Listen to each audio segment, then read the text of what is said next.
Bonsoir, Daniel. Bonsoir, Saïda. Enfin, on l'a, cet entretien.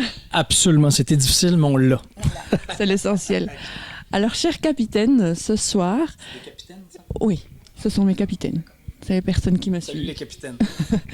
Ce soir, j'ai le plaisir et l'honneur de faire l'interview avec Daniel Bloin. Écoute, moi, ça me fait un immense plaisir d'être ici. C'est ma première conférence à Bruxelles aujourd'hui. J'ai déjà donné une conférence en Belgique, mais là, c'est ma première à Bruxelles. Donc, c'est un honneur d'être ici avec toi. Nous sommes aujourd'hui le 12 décembre. La conférence a lieu ce soir à Louise. Dans quelques minutes. Si vous êtes de passage à Lausanne? Jeudi soir, je suis à Lausanne et dimanche à Casablanca au Maroc. Voilà, au cas où. Sinon, vous attendrez l'année prochaine. Ou danielblouin.com, toutes mes dates de conférence sont inscrites. Où que vous soyez dans le monde.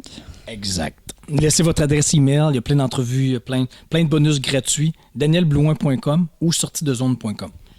Vous allez voir apparaître les adresses ci-dessous sur la vidéo pour avoir les coordonnées de Daniel. Entrons dans le vif du sujet avant que tes participants n'arrivent. Daniel, pourquoi avoir accepté de participer à ce projet, à cette émission qui est Rencontre inspirante, la force d'un rêve, d'un projet? Qu'est-ce qui t'a attiré? Ben écoute, je ne peux pas être plus vendu à l'idée de marcher vers nos rêves, vers ce qu'on sent qu'on doit faire. C'est toujours du ressenti. Et souvent, ça nous paraît fou. Moi, ce que je fais maintenant depuis 4 ans, c'est de prêcher par l'exemple. Voici, c'est ce que je raconte dans mon livre Sortie de zone et Entrée de zone. Je donne des exemples très concrets de gens qui ont suivi leur rêve, de faire ce qu'ils sentaient qu'ils devaient faire, mais qu'au niveau rationnel, à la limite, ils ne comprenaient pas. C'était complètement fou. Ça leur paraissait fou. Surtout pas raisonnable, surtout pas rationnel. C'était du ressenti. Et lorsque moi j'ai fait ça et que des milliers d'autres personnes ont fait ça, que je montre sur mon blog, sur mon site internet, c'est incroyable ce qui arrive lorsqu'on marche vers ce qu'on sent qu'on doit faire, parce que c'est notre subconscient qui nous parle. Notre ressenti est directement relié à notre subconscient. Lorsqu'on marche vers là et que c'est difficile, c'est angoissant, c'est stressant, parce que ça vient toujours main dans la main. On veut avancer un peu, faire un petit changement, on a peur un peu. On veut faire un gros changement, avancer beaucoup, on a peur beaucoup. C'est directement proportionnel par en arrière, la peur, l'angoisse, mais c'est normal. Maintenant, je le sais. Lorsqu'on marche vers ce qu'on sent qu'on doit faire, il faut juste savoir que la peur vient directement proportionnelle par en arrière et que ça, c'est normal et que ce n'est pas un message de la vie. Lorsqu'on marche vers ce qu'on sent qu'on doit faire, c'est incroyable ce qui arrive. Et moi, je le raconte dans mon livre Sortie de zone, toutes les fois où j'ai fait ça. Voici avant, pendant et après. J'avais peur, je doutais, c'était difficile, je voulais abandonner, point de bascule. Magie, synchronicité, planètes qui se sont alignées. Mais lorsque j'ai sorti mon livre, il y a 4 ans, à 100 copies, je m'étais imprimé moi-même 100 copies, et c'est exactement ce qui est arrivé encore. Donc, je l'ai prouvé. Tout ce que je dis dans le livre, je l'ai prouvé. D'où la raison du deuxième livre, Entrée de zone. Voici ce que je disais dans le premier livre, voici ce qui est arrivé encore. Et je suis le premier surpris de voir à quel point c'est extraordinaire ce qui est arrivé dans ma vie à moi. Dans les 4 dernières années. Parce qu'il y a 4 ans et demi, je n'avais aucune idée que je savais écrire. Je n'avais jamais pensé qu'un jour je pourrais devenir un auteur, un écrivain ou un conférencier. J'ai toujours détesté parler en public. Je détestais parler. Pas. Il fait ça bien pourtant. Mais j'ai toujours détesté, pour de vrai. Et je le dis, c'est pas un talent naturel. Pour donner des conférences devant des milliers de personnes maintenant, j'ai souffert beaucoup. J'ai transcendé des peurs et des inconforts. Mais ce n'est que lorsqu'on fait ça que les résultats extraordinaires arrivent. C'est des mathématiques. Entrons alors dans le vif du sujet. Comment as-tu fait pour transcender tes peurs? Parce que finalement, c'est ça que les capitaines attendent. Oui, bien écoute, je pense que c'était à l'époque, c'était pendant plusieurs années de la jeunesse jusqu'à aujourd'hui, jusqu'à 41 ans, j'ai 46. Jusqu'à 41 ans, c'est je pense, un talent naturel que j'avais sans m'en rendre compte. Mais à 41 ans, en regardant mon parcours, ça a été une révélation. Vraiment, là, je me suis dit, waouh!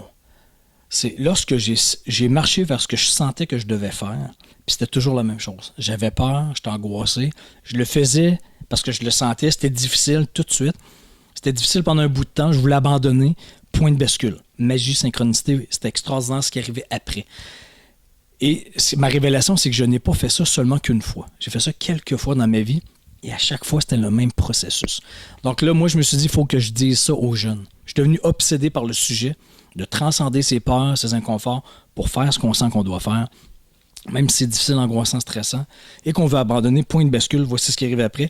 Je me suis dit, moi, j'aurais aimé ça que quelqu'un à l'époque me dise ça. À l'époque que j'étais jeune, j'aurais aimé ça qu'on me dise ça à l'école, que c'est ça la vie. Ça, c'est la vie normale. Ce n'est pas la stabilité et le confort 100% toute la vie. Ce n'est pas ça la vie. La Terre tourne. Et peu importe si tu as le goût ou non, la Terre tourne. Elle s'en fout que tu aies le goût ou non. Ça tourne. Donc, on a un choix dans la vie, ça je l'ai appris avec les années. On a le choix de résister et de souffrir, ou de savoir que c'est normal, de l'embrasser, embrasser le changement que la vie nous impose ou qu'on sent qu'on doit faire, c'est le changement. Il nous est imposé, on ne veut pas, ou on le sent, et on ne veut pas le sentir non plus, c'est la même chose. Mais en bout de ligne, on n'a pas le choix. Soit qu'on le résiste et qu'on souffre, ou qu'on l'embrasse et qu'on grandit, et qu'on progresse et qu'on évolue, parce que c'est ça que ça veut dire. Ce n'est pas Lorsque le changement arrive et qu'on souffre et qu'on trouve ça difficile, ce n'est pas un message de la vie. Parce que c'est difficile, c'est une erreur ou un échec, tu n'aurais pas dû faire. Mais non, tu progresses. C'est une micro-déchirure de l'âme, de l'esprit, appelle ça comme tu veux. Mais c'est uniquement comme ça qu'on grandit, j'en suis convaincu à 1000%. Maintenant. J'adore, comme tu dis, on résiste, on souffre, ou on embrasse et on grandit, on évolue. On sait que c'est normal. On sait que ce n'est pas contre nous, la vie n'est pas contre nous, la Terre tourne et ça va être du changement toute ta vie, jusqu'au bout de la rivière. Ce n'est pas à la crise de la quarantaine. Toute la jeunesse, on vit ça. De passer de la maison à la maternelle, de la maternelle à l'école primaire, de l'école primaire au secondaire, secondaire au lycée ou peu importe, l'université, marché du travail, ce n'est que des sorties de zones stressantes et angoissantes. Mais ça, c'est normal, c'est la vie. Mais on pense qu'une fois rendu adulte, oh, là, il faut que ça arrête. Oui, c'est là, théoriquement, si tu es normal et stable, il y a un trou noir, il y a un blackout. Il y a un trou noir là, qui dure à peu près 40 ans. Et théoriquement, si tu es normal, il y a 2 sorties de zone. La retraite et la mort. Voilà. C'est tout. Si tu es normal, les standards. Non, mais c'est parce qu'on est complètement ridicule. Ce n'est pas ça la vie. Là. Parce qu'on devient adulte, on pense que c'est ça la vie. Ce n'est pas ça la vie. Mais lorsqu'on est jeune, on ne vit que des sorties de zone. Parce que c'est très stressant, la première journée de lycée, d'école primaire, de maternité, c'est stressant, ça. C'est des sorties de zone. Mais on ne vire pas fou, parce qu'on voit tout le monde faire ça. Nos frères, nos sœurs, nos parents, nos amis, tout, on sait qu'on n'a pas le choix, que c'est ça la vie. Mais une fois qu'on est adulte, on pense que c'est fini, que ça arrête là. On étudie, on commence à travailler dans ce qu'on a étudié, et c'est fini. Alors pourquoi, selon toi, c'est aussi difficile que ça, que une fois qu'on est arrivé à l'âge adulte, et encore, il faut encore définir ce que signifie l'âge adulte pour moi, mais une fois qu'on est arrivé à ce moment-là de notre vie, pourquoi est-ce que ça semble si difficile de se lancer dans ce qui nous tient à cœur? L'inconscient, on est drivé, on est mené par l'inconscient. L'inconscient, ce n'est pas de l'ésotérisme, ce n'est pas de la croyance, c'est prouvé par la médecine, ça existe. Que vous le vouliez ou non, ça existe, l'inconscient. Et on est drivé par l'inconscient, et l'inconscient ne veut pas de changement. Parce que c'est difficile. Ça va paraître peut-être fou ce que je dis, mais notre premier traumatisme de changement, qui fait que notre cerveau associe changement à difficile, il ne faut pas, c'est notre naissance. Oui. C'est notre première grande sortie de zone. Ce n'est pas une blague. Là. Non, mais c'est un vrai traumatisme. C'est un traumatisme. Je veux dire, physiquement, s'il avait fallu qu'à l'époque, on était tous dans l'utérus de notre mère, que la vie nous demande, est-ce que tu as le goût de sortir d'ici, oui ou non? Non. Choisis, deviens rationnel, deviens cérébral, deviens raisonnable. Choisis, fais la liste du pour et du contre. Il n'y a pas un con qui serait sorti de là. Mais il y a une image sur Facebook. Et les réseaux sociaux qui circulent avec justement des jumeaux et non, je veux pas sortir, je veux rester chez maman. Non, mais c'est ça. Et on a souffert en sortant, c'était un traumatisme. On est passé du confort 100% à... On a tellement souffert qu'on a pleuré en sortant. C'était difficile. Une sortie de zone, c'est difficile. Regarde le passage, là, c'est serré. Tu vas tellement trouver ça difficile que tu vas chialer en sortant. Mais c'est vrai. Mais si on avait dit non à l'époque, si on avait été rationnel, on avait eu le choix de rester dans l'utérus ou non, on serait tous restés dans l'utérus. Et qu'est-ce qui serait arrivé? Pas peut-être. Garanti 100%. On serait tous restés dans l'utérus, on serait passé à côté de notre vie et on serait mort. lorsque tu restes dans ta zone, tu t'éteins et tu meurs. Parce que la vie, ce n'est que mouvement. Si tu restes dans ce que tu penses que c'est la vie idéale pour le reste de ta vie, c'est sûr qu'un jour, tu vas souffrir. Parce que la vie va te forcer. Elle ne te demandera pas si tu as le goût ou non. La vie ne demande pas au fœtus, est-ce que tu as le goût ou non. Non, elle te sort. C'est ça la vie. Mais le reste de la vie, c'est la même chose. Lorsque tu sors de ta zone de confort, ça ne veut pas dire changer de travail ou de carrière. Ça peut être ça. Mais ça peut être 1000 autres choses. Ça veut dire transcender une peur pour grandir, pour évoluer, pour progresser, pour continuer à être dans le mouvement. Mais c'est gravé dans notre inconscient que le changement, c'est difficile. Donc, on ne veut pas ce qui est difficile. On veut ce qui est facile, confortable, facile, copier-coller, tiède, brun-gris, sécuritaire, facile. Mais ce n'est pas comme ça qu'on se sent vivant. Dans la vie, on a un choix. On peut avoir la vie, par exemple, 2 poissons. Le poisson rouge dans un bocal ou le saumon dans une rivière. Quelle vie on veut? Le poisson rouge qui vit 100% en sécurité, 100% confort. Aucune agression, rien, facile, tourne en rond, copier-coller, toute sa vie. Il est même nourri par en haut, avec un salaire qui rentre à chaque semaine dans son compte de banque. Est-ce qu'on veut cette vie-là ou la vie du saumon, qui est dans une rivière? C'est très difficile. Il y a des fosses où il se repose, mais il y a du courant. Il y a des chutes, il y a des rapides, il y a des ours. C'est plein de difficultés. C'est la vie. Ce n'est pas un bocal nourri par en haut. Non, il faut qu'il chasse, il faut qu'il se nourrisse en état de survie toujours. Mais quelle vie on veut? Dans quelle vie on se sent vivant? On a le choix. Le poisson rouge, ces 2 poissons, les 2 poissons vont mourir. Même, ils vont avoir la même fin. Quelle vie on veut? Poisson rouge ou un saumon qui remonte une rivière, mais que c'est difficile, dans laquelle on se sent le plus vivant. Ça, c'est un choix.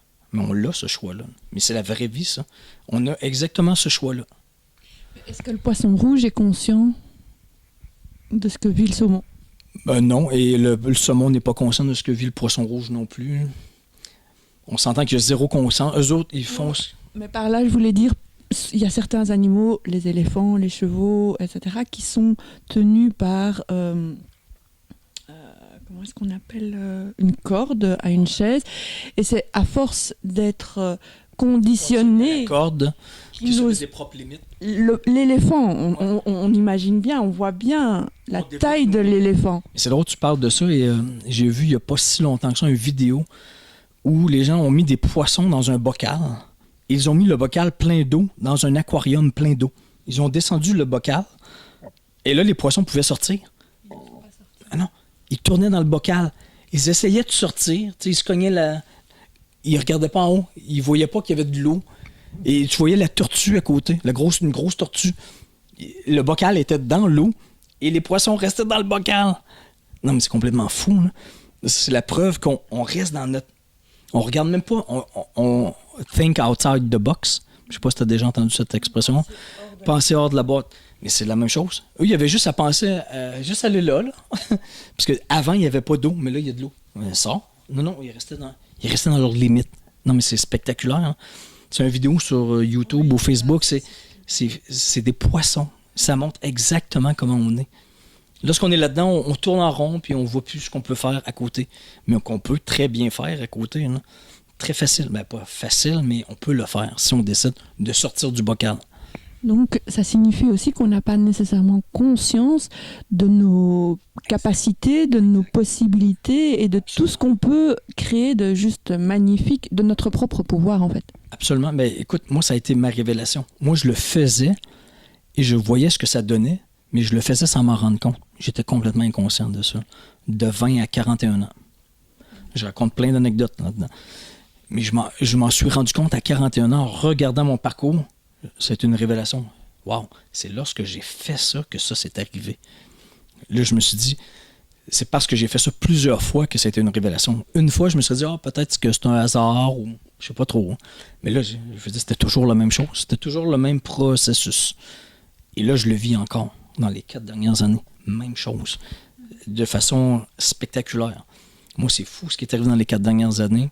Je fais des choses aujourd'hui que je n'avais jamais pensé qu'un jour je ferais dans la vie. Et je n'aurais jamais parié 2 $ là-dessus il y a 4 ans. Puis sans blague, là. Je ne savais même pas que je savais écrire. Là, j'ai 2 livres d'écrits, un best-seller vendu dans la francophonie. Je donne des conférences devant des milliers de personnes. Mais j'ai toujours détesté parler en public. Je savais pas que j'étais capable de... Je suis devenu animateur à la télé, chroniqueur dans un journal. Je savais même pas que j'avais écrit et que j'étais capable de parler en public.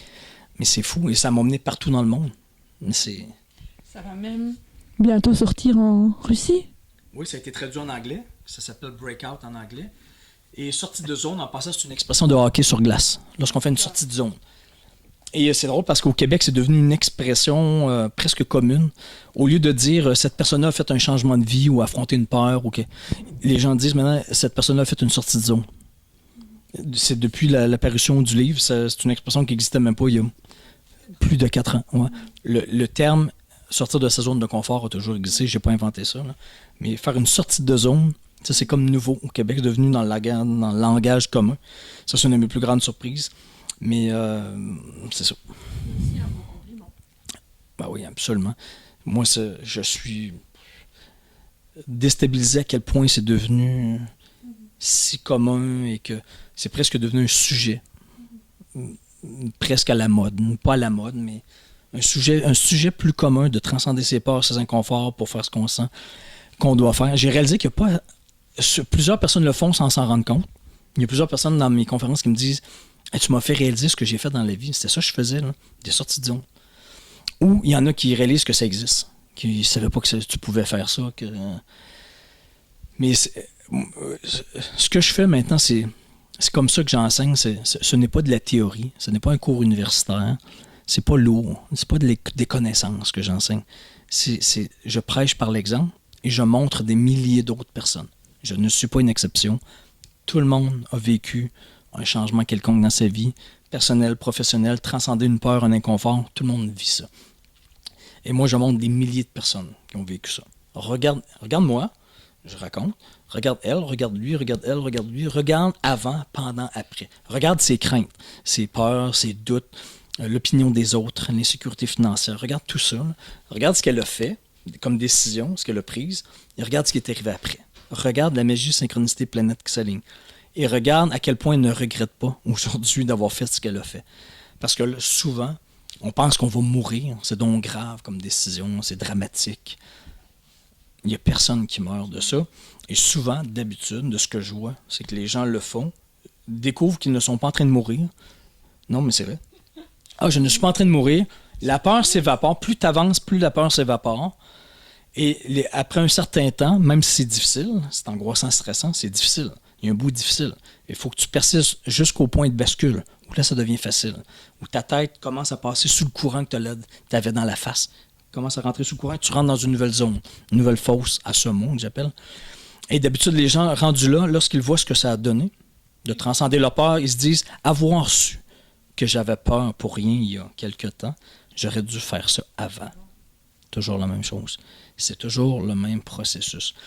Donc, quand je dis toujours, ce n'est même pas une question de sexe, de richesse, de géographie. C'est partout dans le monde la même chose. J'en donne en Polynésie, en France, au Québec.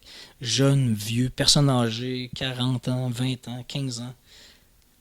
La peur, c'est un élan de vie, une poussée de vie, un moment de forte intuition, d'inspiration. Tout le monde vit ça et a peur en même temps. Et qu'est-ce qui arrive quand on vit ça? On le sent, on comprend rien. C'est irrationnel, mais c'est ça la magie. La vie, on glorifie et on donne beaucoup trop d'importance au rationnel, selon moi. Ça, c'est... Le mental, le fameux ego. On pense que c'est ça la vie. Quelqu'un qui est rationnel, qui est mental, ça c'est intelligent. Sérieux, responsable. Ouais, mon Dieu que c'est intelligent. Non. Oui, il y a du pour à ça, là. Mais il passe à côté de... Je veux dire, le subconscient, ce n'est pas du rationnel, du cérébral, du je pèse le pot. L'inconscient est beaucoup plus puissant que notre cerveau rationnel. C'est presque prouvé. On est drivé par ça de toute façon, on est poussé par... Mais lorsque tu suis ton ressenti, ce qui peut arriver, c'est beaucoup plus incroyable qu'on pense que ça va être. Et l'humain n'est pas assez intelligent pour savoir ce qui va arriver. Et... même l'humain le plus intelligent du monde, Einstein, n'avait aucune idée pourquoi on marchait sur une boule. Pourquoi on marche sur une boule qui tourne autour de d'autres boules. Même si tu es très, très, très, très, très intelligent, là, tu n'as aucune idée. Donc, tu n'as pas plus une idée de pourquoi tu sens que ça t'allume. Ça t'intéresse, ça te parle, ça, c'est toi. Pas plus que le saumon qui remonte à sa source, dans la bonne rivière, exactement où il est né. Il ne sait pas plus pourquoi il le sent. Il ne comprend rien. Il le sent. C'est du ressenti. Il n'y a pas de cérébral, il n'y a pas de logique. Écoute, je compare souvent nos vies à des saumons qui remontent une rivière, qui retournent à leur source. Mais il n'y a pas un saumon qui s'est trompé depuis des milliers d'années. Ils remontent tous exactement dans la rivière dans laquelle ils sont nés à leur source. Et ils sont cons. Ils sont pas rationnels, ils sont pas intelligents. Il n'y en a pas un qui se trompe. Mais nous, on est des milliers d'humains très intelligents. Super intelligent. À se tromper à chaque jour de rivière. Parce qu'on ne prend pas la bonne rivière. On prend celle-là qu'on pense qui va être facile, qui va être longue, qui va nous faire plein d'argent. Mais c'est exact. C'est pas celle-là souvent qu'on sent. Mais il y en a plein qui ne font pas cette erreur-là non plus. Aussi, heureusement. Tu disais qu'il y a 4 ans, tu ne savais même pas que tu savais écrire. Mais est-ce que tu t'es fait aider ou tu t'es vraiment mis devant ton ordinateur? Non, je me suis jamais fait aider pour rien. J'ai écrit ce que je pensais. Écoute, même en l'écrivant, je me disais, est-ce que j'écris en québécois, des références très québécoises, ou j'écris en français international, au cas où un Européen lirait mon livre.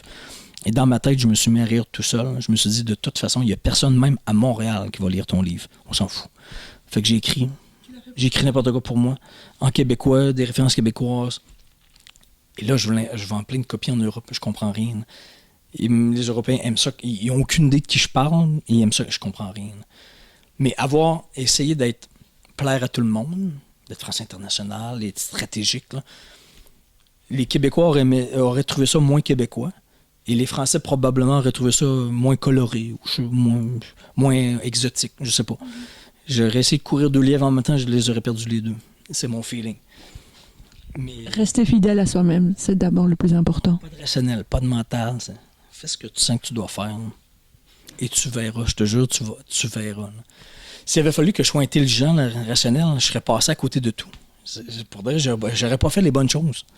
Mais tu as quand même eu une belle carrière avant de devenir auteur-conférencier. Oui, mais j'ai toujours suivi ça. J'ai été producteur et promoteur de grandes vedettes de la chanson et de l'humour au Québec et international. Mais j'ai toujours été comme ça. J'ai toujours suivi ça. C'est jamais du pour et du contre et du rationnel. Parce que lorsque tu deviens rationnel et tu pèses le pour et le contre, tu penses uniquement à ce qui va arriver de mal. Tous les risques. J'ai une chance sur 16 millions. J'ai une chance. Ça peut m'arriver. Ouais, mais est-ce que tu as pensé à ça? Ça peut arriver. Ça. J'avais toujours du contre. Dans toutes mes décisions, mes plus belles décisions à vie, j'avais toujours une liste de contre là, incroyable. J'avais toujours un pour contrebalancer, c'était je le sens. Ah oui. C'est tout. C'est tout. C'est tout. Parce qu'à chaque fois, c'est zéro garantie. Il n'y a personne qui te garantit que ça va marcher. Il n'y a pas de rationnel. Il n'y a pas de. C'est juste de l'inconnu. Tu n'as aucune idée de ce qui va arriver. Mais tu le sens. Mm-hmm. Donc, ça a toujours été ça. Alors, à nouveau, vous allez avoir les coordonnées de Daniel Bloin qui vont apparaître. C'est vraiment super important d'assister à une de ces conférences ou de lire son livre, parce qu'au final, c'est tout l'essence même de ce projet, Rencontre inspirante, la force d'un rêve, d'un projet. Il en est l'exemple vivant. Ce que j'ai envie de vous partager, ce que j'ai envie je vais essayer de m'exprimer, ce que j'ai envie que vous preniez conscience que c'est possible. Daniel Bloin l'incarne à merveille. Et des milliers de personnes, je ne suis pas une exception. Je les montre sur les personnes, sur mon site internet. J'ai plein d'histoires de gens qui ont fait ça. Il n'y a pas 2 histoires pareilles. On est 7-8 milliards sur la Terre. Il y a 7-8 milliards d'empreintes digitales différentes. Il y a 7-8 milliards d'histoires différentes. Mais c'est souvent le même processus. On le sent, on ne comprend rien, on essaie de l'expliquer, on n'est pas capable. Surtout, ne pas essayer de prédire l'avenir avant de faire ce qu'on a à faire. Ça, c'est une grosse erreur, ça. Je vais essayer de prévoir ce qui va arriver dans 1 an, 2 ans, 3 ans, 4 ans. L'humain n'est pas assez intelligent pour ça. Le chemin ne se présente qu'au fur et à mesure qu'on avance. Je l'ai vu trop souvent. Là. Ce n'est pas en essayant de deviner. Ça n'arrive pas. Jamais comme c'est prévu de toute façon. Jamais, jamais. Nous disions juste à l'instant que des milliers d'autres personnes ont eu le même parcours que toi, se sont laissés guider par leurs ressentis, leur petite voix intérieure, etc. Tu as des enfants? Oui, 3. Trois. Comment est-ce que tu leur partages ce point de vue-là à tes enfants? Comment est-ce que tu les inspires? En prêchant par l'exemple. Parce qu'ils m'ont vu faire ce que j'ai fait il y a 5 ans. Quitter mon entreprise, j'avais 12 employés à temps plein. Ils voyaient que je m'éteignais et papa a quitté son entreprise. Alors qu'il n'avait aucune idée de ce qu'il allait faire dans la vie. Toutes les bonnes raisons pour ne pas faire ça rationnel. Ils ont vu ce que j'ai fait. Ils ont vu ce que je fais aujourd'hui. Ils ont vu à quel point je suis devenu autre chose et que c'est possible de devenir complètement autre chose si on ose le faire et marcher vers là. Je n'ai que prêché par l'exemple, mais ça a pris du temps, ça a pris de la patience. Parce qu'au début, c'était pas facile. J'étais toujours confronté au regard, au doute, Comment t'as fait? Il faut que tu aies une foi bien ancrée En toi? en toi et en la vie. Que ça, c'est normal. Il faut passer par là et ça va prendre du temps, de la patience. On est toujours trop pressé. Il faut vraiment que ça soit bien ancré. Moi, je l'ai vécu mieux parce que je l'avais fait souvent, ça. Et je savais ce que ça donnait. De marcher vers ce qu'on sent qu'on doit faire. Je sais que ça prend du temps. Mais en même temps, c'est difficile. Le regard des autres veut juste te ramener en arrière dans ce que tu faisais avant. Il n'y a rien de plus facile. Il n'y a rien de plus tentant que de retourner en arrière. Mais il faut que ça soit bien ancré. Je savais, et c'était difficile.